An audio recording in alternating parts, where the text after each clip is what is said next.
about to get it in, family.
What's going on, family? You see we out here getting it in. Just want to check in with y'all. We actually taking a break. I got to get the guy to go get a few things.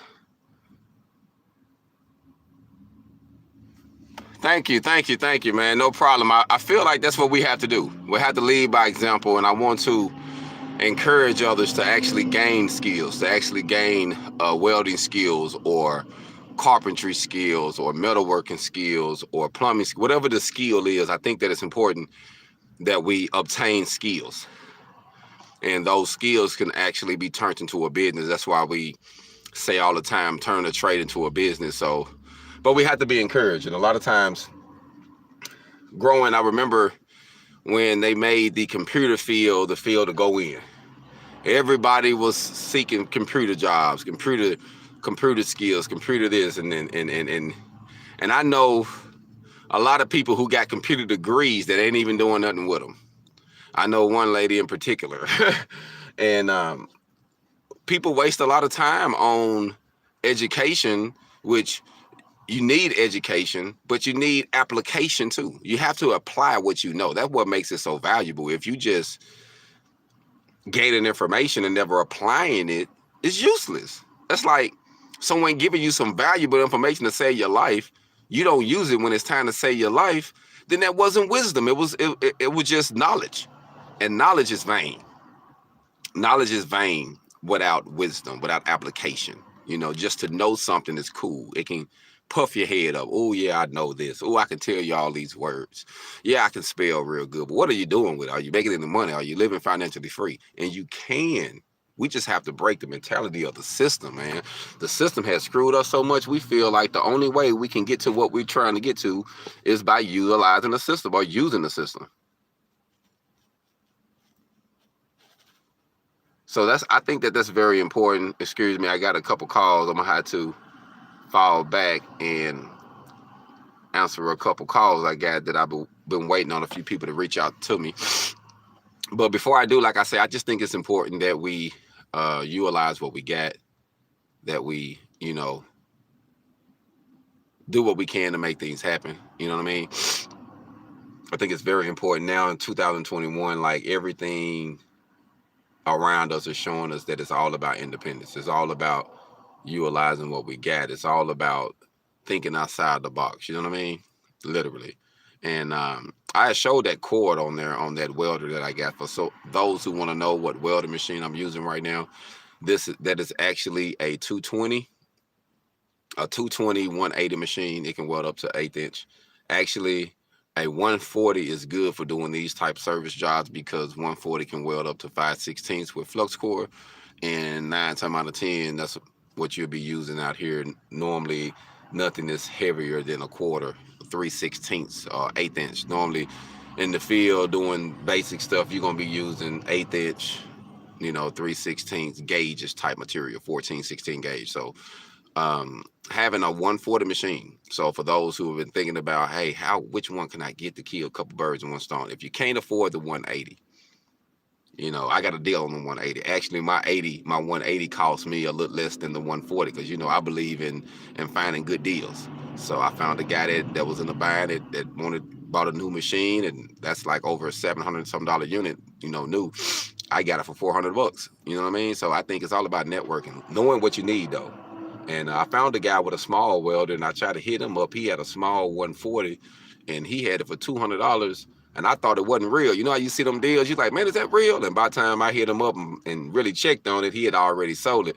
I'm like, I know that wasn't going to last long because literally, family, I'd have went and bought that thing. I'd have went and bought that 140 for $200. Like, I'd have hurry up and did it. I'd have went broke to go do it if I had to. You know what I mean? It was so much of a good deal. So I think that we got to look for good deals and don't get caught up in buying everything new. If you got the money, ain't nothing wrong with buying certain things new. But if you don't worry about it. But if you do have the money, there's nothing wrong with buying a warranty. But certain things are not worth buying new. Like, I would not buy certain things new. I think it's completely waste of money. If you're starting a business and you want all new welding machines, I get that. Stuff you can depend on, not gonna break down. I get that. But if you can find some good used welding machines and all they need is a little maintenance, because a lot of them don't need but just regular maintenance, they'll last for a lifetime. I have worked on welded with welding machines has been welded since the 70s, and that thing was burning like it. I'm like, man, this thing's still running like this. And you never know, so don't knock what you got. Don't get caught up in the image, because we look at everything modern now. They modernize everything, so we be like, ooh, I want this, that look nice. Ooh, I want to add this, and ain't nothing wrong with it. But we have to put our priorities in line. We have to keep our priorities in line in order for us to do what we got to do. So that's why I think it's important. Today, like I say, I'm out here doing the installation.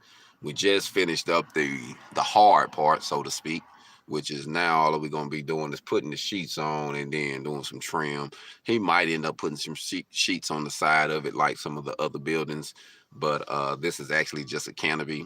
He actually just hired me to install it, so I lined it out, and because they didn't know how to put the posts or where to put the posts, so I set all the posts right, so all they had to do was dig them and pour it. Then I came back out here and did the welding of the frame, and then I'm back today to do the sheeting. And actually, I bidded this job out for this guy. This could actually be a 2-day job, 3-day job, easy. 1, 2, yeah, this could actually be a 3-day job, but since the guy helped me out, he did the pouring of the stuff. I just showed him, so I actually charged him for one complete 8-hour day, and I bidded the job at an 8-hour day at $50 an hour. So this way you'll know how I'm bidding this job, just to give you some insight. When I'm using the other people's power, as you see, I'm plugged into his generator. I'm not using mine. I always give people a little bit better deal if I don't have to use my power, if I ain't got to use all of my consumables. So I charge him $50 an hour at an 8-hour limit to do this project. Saved him some money, and we also building relationships because he need welding all the time. So I told him that we can trade out. I'm renting a lot from him, a space here with my container. So I said, hey man, we can always network. If you need something done, you know what I mean, we can work it out and just, put it towards my rent or knock off my rent for a few months. You know what I mean? Whatever the situation was. You got to be willing to barter and network, man. It is not all about the money, but it is about the opportunity and about building the relationships, y'all. So keep that in mind. You want to build good relationships. So make sure you do that. I just wanted to check in with y'all today and kind of give you some up close and personal field welding, So field welding isn't shop welding. I like to say that you do have to think outside of the box. Another thing, I was showing that cord up there. Skills pay the bills. Yes, they do, sir. Yes, they do. HogOn. Appreciate it, man. Great, appreciate that. Saying that's a great job. Like I say, I also put an extension cord on this grinder. So I want to say that too. When you get, not a grinder, but the welder, if you get a 140 or 180, and it comes with that regular extension cord, you're going to want more than that on there. So I would extend it if I was you. I extended mine, actually. I think I got an extra 25 feet on it. So that way I could have moved it around when I'm doing certain field welding, because when you're using this for a field, sometimes you need a longer extension to get to certain places. The only thing that I wish that this one actually was, it's so heavy, this one is, that it's really difficult to hold on certain things, but they got a new one out that is a lot lighter by Lincoln, and it does stick and TIG, or stick and flux core. Actually, it can do TIG too, but it do stick and flux core, and I'm actually going to order one of those units because that unit is great. Like, I didn't use one, and it's great for field welding. So I really think that you should think about that. Think about what you need to actually kill several birds in one stone as possible. So I just wanted to say that with y'all, man, and give you an update. I guess I'm gonna let you go for now. I got a few more things to do. I won't do a video for the whole day because I actually got, like I said, I got to answer a couple calls. But I appreciate y'all for checking in. It's all about leading by example. If you have something that you're trying to do, stay focused on it, man. Don't get discouraged, but you're gonna have to do it if you really, really want it. People say they want a lot, but they don't. When it comes to putting forth that effort. If you're going to really get it, you're going to have to put forth some effort. You're going to have to do some grinding. So just keep that in mind. Whatever you want, you're going to have to be able to provide it to. So if you want all these followers and all these subscribers, you're going to have to be able to respond to the fruit that you have. You know, if you start now, you got 100 people messing with you, mess with the 100 that's messing with you. Don't step on your people. Because if you want something bigger, you're gonna have to be faithful with the little. And see, I think we miss out on that principle. Being faithful with the little things, you'll become rulers over many. But you're not faithful over the little things. You get discouraged and say, "Oh, the little thing, that don't matter." It does matter. Everything's matter. So just stay consistent, stay focused, keep getting your hog on. Y'all be blessed. Hog on.